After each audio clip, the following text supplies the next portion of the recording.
Bonjour tout le monde, c'est Nara Lecture, j'espère que vous allez bien. Donc aujourd'hui, je vous parle de mon fameux top 3 des classiques des contes interdits. Là en ce moment, pour être honnête avec vous, ça fait au moins 30-40 minutes que j'essaye de tourner cette vidéo-ci, mais j'ai beaucoup de misère. Simple fait que j'écris pas vraiment de script, je pense que je devrais.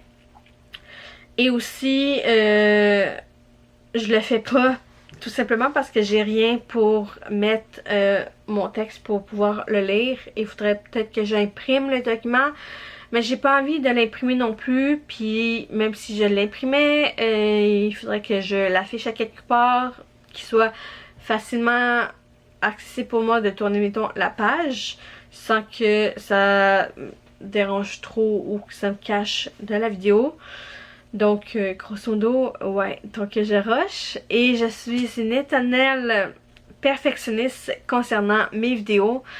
Donc, j'ai tendance à recommencer au moindrement que je commence à avoir beaucoup de ou des longs moments où que je ne parle pas et que je semble réfléchir. Donc, je pense que je sauverais pas mal plus de temps si je faisais ça. Donc, laissez-moi savoir en commentaire si vous le faites et si ça vous aide vraiment.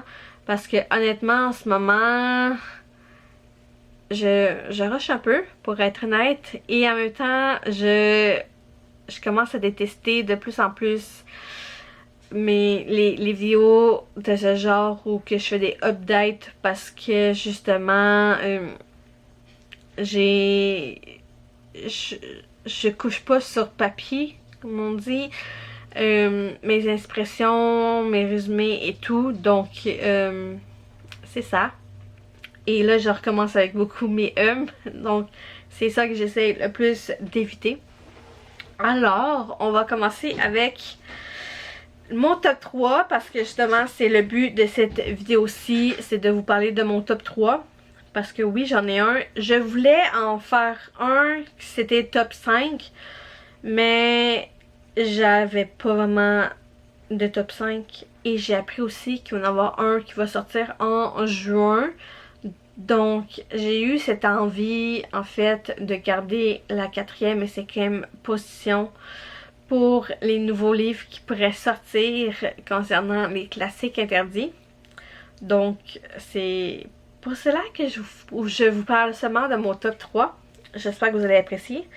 Donc, en 3e position, on retrouve Frankenstein de Simon Rousseau, que j'ai bien aimé ma lecture. Donc, on retrouve le fameux Victor Frankenstein qui s'est fait enfermer dans un institut psychiatrique après, en fait, plusieurs découvertes de la part des policiers quand ils sont venus l'arrêter pour meurtre. Et lors de son procès, ils se sont rendus compte que ce n'était pas lui qui avait fait le meurtre, mais une autre personne. Mais ils l'ont quand même enfermé à cause des découvertes qu'ils ont faites dans son manoir. Et on découvre aussi, parmi tout ça, toute l'histoire, le meurtre de jeunes hommes et l'arrestation de la personne qui a tué ces jeunes garçons. Et on découvre aussi, par le même fait qu'après 9 ans être enfermé, Frankenstein retrouve sa liberté. Et c'est à ce moment-là, en fait, que tout déboule, que l'action commence vraiment. Donc, j'ai bien aimé ma lecture. Et aussi, ce qui est quand même vraiment le fun avec ces livres-là, c'est que le sage-page, il est juste trop magnifique. Et quand on ouvre le livre, on découvre une magnifique image. Et à la fin aussi, on fait une autre belle découverte. Donc ça rajoute un petit peu plus au livre. Puis on a le signet déjà aussi intégré. Donc c'est des petites touches que j'adore vraiment. En général, j'aime pas les livres avec la couverture solide. Je trouve que ça se tient mal. Mais eux, c'est pas trop pire. En 2e position, on retrouve 20 000 lieues sous les mers de Dominique Bellavance. J'avais lu le livre de Jules Verne, que j'avais rien compris du tout à l'histoire, mais là celui-ci je l'ai bien aimé. Donc on retrouve Pierre Aronnax qui est un monsieur qui a un podcast et il prête sa voix aussi pour tout ce qui est documentaire concernant les océans et tout. Il accepte dans le fond d'aller faire un voyage, excusez-moi je cherche encore mes mots, c'est ce que je parlais au début de ma vidéo, que je déteste en fait de faire, c'est d'avoir des blancs pendant que je cherche ce que je dis. Donc il accepte de faire en fait une virée dans un sous-marin pour à la recherche de l'Atlantique ou whatever, ou mythique ville sous la mer.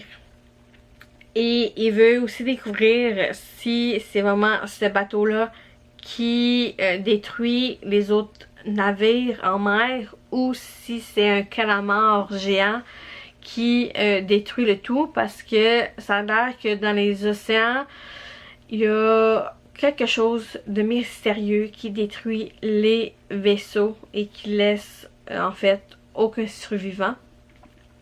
Et on découvre à fur et à mesure que lui découvre en même temps. Donc on découvre en même temps que lui toutes les étrangetés qui entourent en fait le sous-marin. Donc j'ai vraiment adoré ma lecture. Donc honnêtement le dessin je le trouve juste trop magnifique. Et ça représente assez très bien l'univers de cette histoire. Et pour finir, le tome 1, que je m'attendais vraiment, mais vraiment pas en fait à aimer cette histoire-là. Donc on retrouve Christine Daae qui a été acceptée comme doublure de la grande ballerine principale qui incarne le personnage principal dans un ballet, dans le ballet Bernier, qui est un gigantesque en fait théâtre. Donc c'est sûr que je vous parle de Le fantôme de l'opéra de L.P. Sicard. Donc c'est là qu'on retrouve Christine Daae. Et honnêtement, je m'attendais vraiment, mais vraiment pas à ça. En général, j'aime pas tout ce qui est histoire de ballet, puis tout ce qui touche comédie musicale aussi, parce que c'est pas quelque chose qui m'attire en tant que tel. Mais dans ce livre-là, ça m'a vraiment comme interpellée dans le sens que c'était différent et que ça sort de l'ordinaire. Donc Christine Daae finit par aller vivre sur place parce qu'il y a des appartements aussi. C'est comme pas juste un grand ballet, il y a aussi un complexe où tu peux vivre là-bas, surtout pour les gens qui travaillent dans le ballet. Et ce qui est étonnant, c'est que quand Christine souhaite quelque chose, ça arrive. Elle a souhaité être plus qu'une simple doublure. Elle voulait vraiment genre quelque chose de grandiose. Et la ballerine qui incarnait le personnage principal est tombée malade. Donc Christine elle a pris sa place parce qu'elle était sa doublure. Et dans le fil en aiguille, elle réalise après certains petits trucs qui arrivent au courant des répétitions, de sa vie sur place, qu'il y a des événements qui se produisent après qu'elle ait souhaité ci ou qu'elle ait souhaité ça. Donc là, elle commence à avoir un petit peu plus peur et aussi, elle se sent jamais vraiment seule, même que ça soit dans sa loge ou whatever, elle se sent observée. Elle a l'impression qu'il y a quelqu'un qui rôde autour d'elle. Et elle découvre aussi les rumeurs qu'il y a concernant l'opéra et le sous-sol qui est supposément enseveli sous l'eau. Et en fait, elle fait aussi la rencontre du fantôme de l'opéra. Donc, grosso modo, j'ai vraiment apprécié ma lecture de ce conte-là. Et le sage page, il est juste trop magnifique.